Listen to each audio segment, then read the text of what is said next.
साथियों सबका।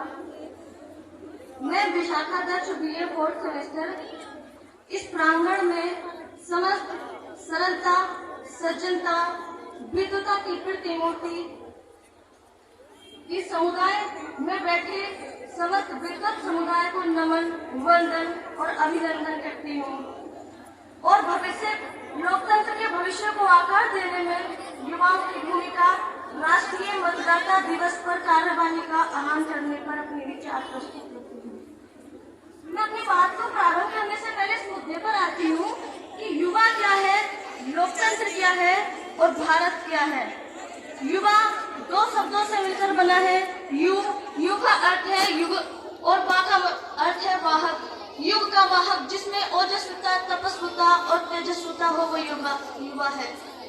और लोकतंत्र लोगों का शासन, जनता के द्वारा अपने प्रतिनिधि को चुनना, यानी कि जनता के लिए जनता का शासन है।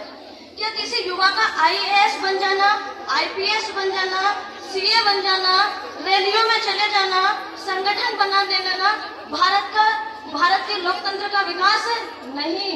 उसके लिए भारत के युवाओं को तर्कशील, विश्लेषणशील, धैर्यशील, जिज्ञासु बनना पड़ेगा, तब भारत और भारत के लोकतंत्र का विकास होगा।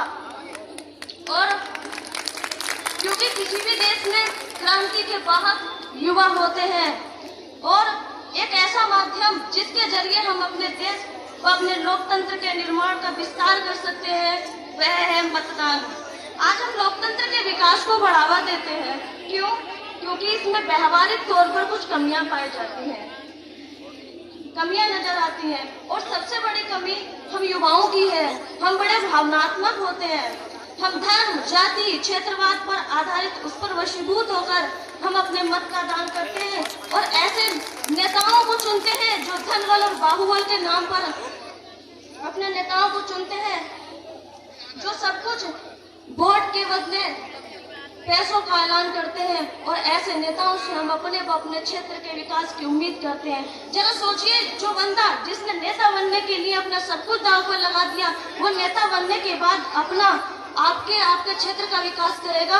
वो संभव नहीं है, क्योंकि वो तो अपनी भरपाई करेगा। जो आपको दिया है उसने फ्री में टैक्स के रूप में कर देगा, किसी भी रूप में करेगा, और वो अपनी भरपाई करेगा। पहले आपको पता है कि यूरोपीय देशों का विकास स्तर इतना अच्छा है कि जो नेता फ्री यानी कि वोट के बदले पैसों का ऐलान करते हैं, वहाँ की जनता उस नेता का इतना विरोध करती है कि हिंसा पर उतर आती है। क्यों? क्योंकि वो जनता परिपक्व है। वो जानती है कि ये नेता फ्री का ऐलान कर रहा है और बाद में ये हमसे ही वसूलेगा।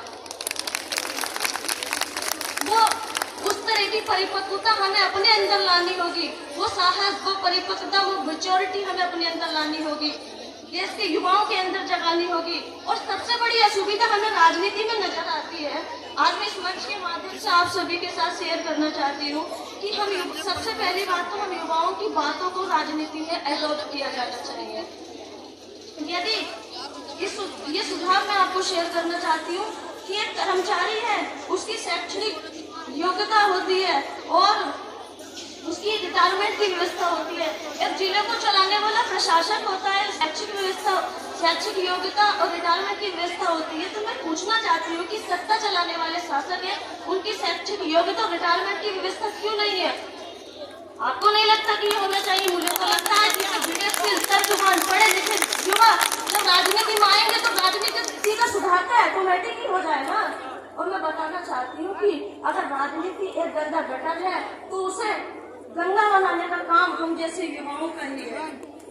और वो बना सकते हैं अपने वोट का सही यूज करके सही नेता को, जो हमारे देश का वास्तव में विकास चाहता है, करे राष्ट्र का जो उत्थान करे, उसी को हम अपना मतदान।